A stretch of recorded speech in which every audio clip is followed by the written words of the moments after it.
नीलपुर गांव में रतन नाम का एक व्यक्ति रहता था जो सर्कस में जोकर का रोल करता था। लेकिन कई महीनों से सर्कस बंद होने के कारण उसके पास कोई भी काम नहीं था। अब मैं क्या करूं? सर्कस भी बंद हो गई है, कोई काम भी नहीं मिल रहा, रात से कुछ खाया भी नहीं है, भूख भी लग रही है। ये समोसे पड़े हैं, ये ही खा लेता हूँ। तभी शुभम जो कि रतन का दोस्त था वहाँ पर आता है। रतन, तुम आज सर्कस नहीं गए? नहीं शुभम, सर्कस बंद हो गई है, इसलिए अब मैं सर्कस नहीं जाऊंगा। लो शुभम, समोसे खाओ। रतन शुभम को समोसा देता है।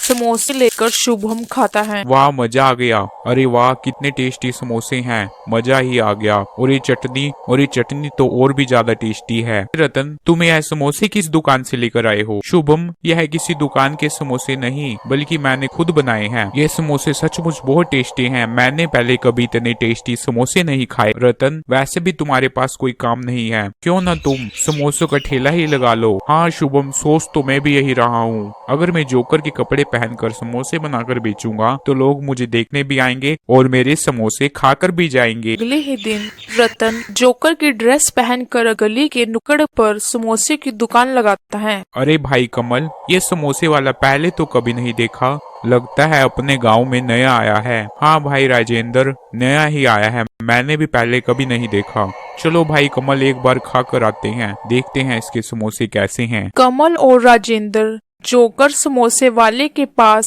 समोसे खाने जाते हैं। भैया, अरे भैया, जरा 2 प्लेट समोसे लगाना। हाँ क्यों नहीं, अभी लगाता हूँ।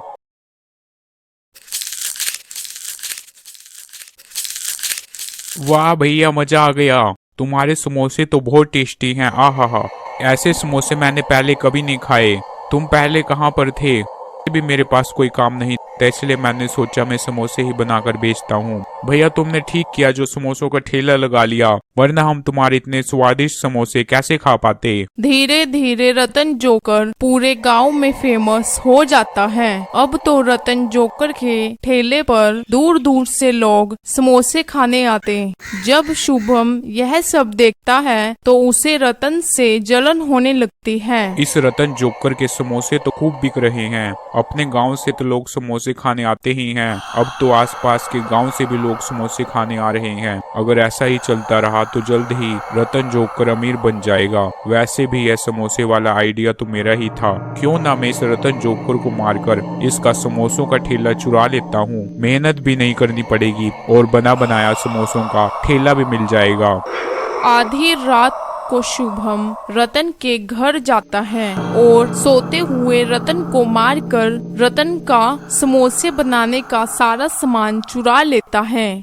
अगली सुबह शुभम रतन के ठेले पर समोसे बेचने लग जाता है। कमल और राजेंद्र समोसे वाले के पास समोसे खाने जाते हैं।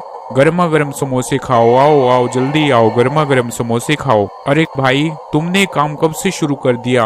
और वो जोकर समोसे वाला कहाँ चला गया? क्या बताऊं कमल भैया, रतन के चाचा बहुत बीमार हैं, जिस कारण वो कल रात ही मुझे समोसों का ठेला बेचकर अपने गांव चला गया, इसलिए आज से मैं ही समोसों का ठेला लगाऊंगा। चलो फिर शुभम, लगा दो 2 प्लेट समोसों की। दूसरी ओर जोकर समोसे वाला भूत बन जाता है। यह तो मैं हूँ। अरे ये कैसे हो गया?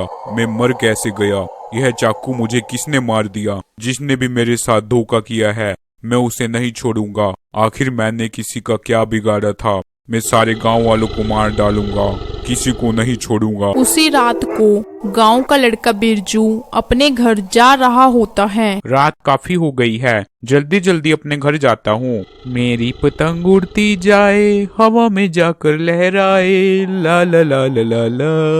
मेरी पतंग उड़ती जाए, हवा में जाकर लहराए, ला ला ला ला। बिरजू को डरावनी डरावनी आवाजें आने लगती हैं। ये आवाज कैसी है? ये आवाज तो बहुत ज्यादा भयानक है। मुझे लगता है आसपास कोई जंगली जानवर है, मुझे जल्दी से जल्दी भागना होगा। तभी भूतिया जोकर वहाँ पर आ जाता है। अरे मुन्ना सुन, मैं भी तेरी पतंग उड़ा लूं क्या? बिरजू भूतिया जोकर को देखकर डर जाता है। अरे बाप रे बाप, ये क्या मुसीबत आ गई? यह तो बहुत डरावना है। बिरजू भूतिया जोकर से डर कर वहाँ से भागने लगता है।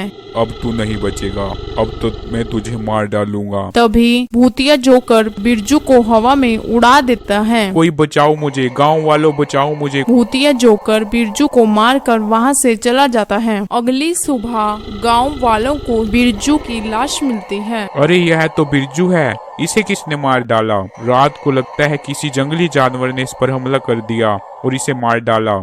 रात होते ही भूतिया जोकर शिकार के लिए निकल पड़ता है। अब की बार भूतिया जोकर अपने ही ठेले के पास पहुंच जाता है। यह तो मेरा ठेला है, यह शुभम के पास कैसे आया? जब से रतन जोकर को मारकर उसका ठेला लिया है तब से ही पैसों की बारिश हो रही है, मजा ही आ गया। भूतिया जोकर शुभम के पास आता है। धोखेबाज, तूने मुझे धोखा दिया, मैं तुझे नहीं छोड़ूंगा। मुझे माफ कर दे रतन मेरे भाई, मैंने ऐसा किया। धोखेबाज, तूने ही मुझे धोखा दिया था, तूने ही मुझे मारा था ना।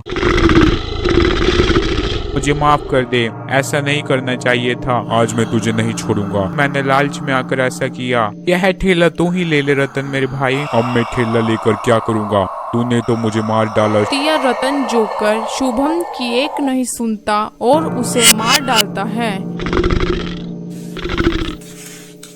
अगली सुबह गांव वालों को शुभम की लाश मिलती है। आज एक और लाश। सरपंच जी, ये हमारे गांव में क्या हो रहा है? मुझे लगता है किसी जंगली जानवर का काम नहीं, यह किसी भूती आत्मा का काम है। क्या कह रहे हो सरपंच जी? भूती आत्मा? हाँ, शैतानी आत्मा बबलू। हमें जल्दी ही से रोकना होगा, वरना ये शैतानी आत्मा सारे गांव को अपना शिकार बना लेगी। कुछ समझ नहीं आ रहा किसकी नजर लग गई है हमारे गांव को। सरपंच जी, जब से वह रतन जोकर अपना ठेला छोड़कर गांव से गया है तभी से घटनाएं हो रही हैं। एक बार हमें उसके घर जाकर देखना चाहिए, शायद कुछ न कुछ सुराग मिल सके। सभी गांव वाले इकट्ठे होकर रतन जोकर के घर पर जाते हैं।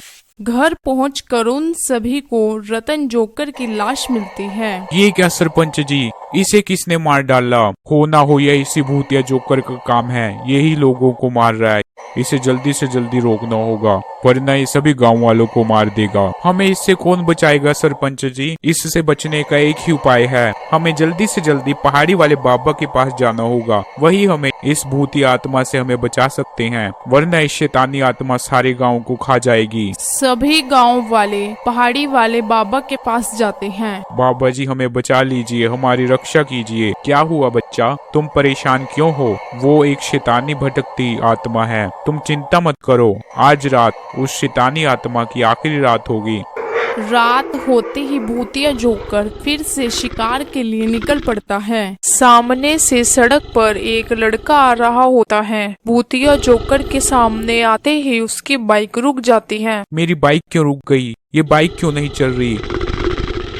तुम कौन हो अंकल? आधी रात को इतना डरावना चेहरा बनाकर क्यों घूम रहे हो? कोई प्रैंक कर रहे हो क्या? ए लड़के, तू ऐसे नहीं मानेगा, रुक मैं तुझे बताता हूँ। यहीं आसपास लगता है तुमने कैमरे छुपा रखे होंगे। अरे ये क्या हो रहा है? मुझे बचाओ, कोई बचाओ मुझे। पता चला मैं कौन हूँ। मैं प्रैंक जब करता हूँ तो उसमें लोगों को मार डालता हूँ।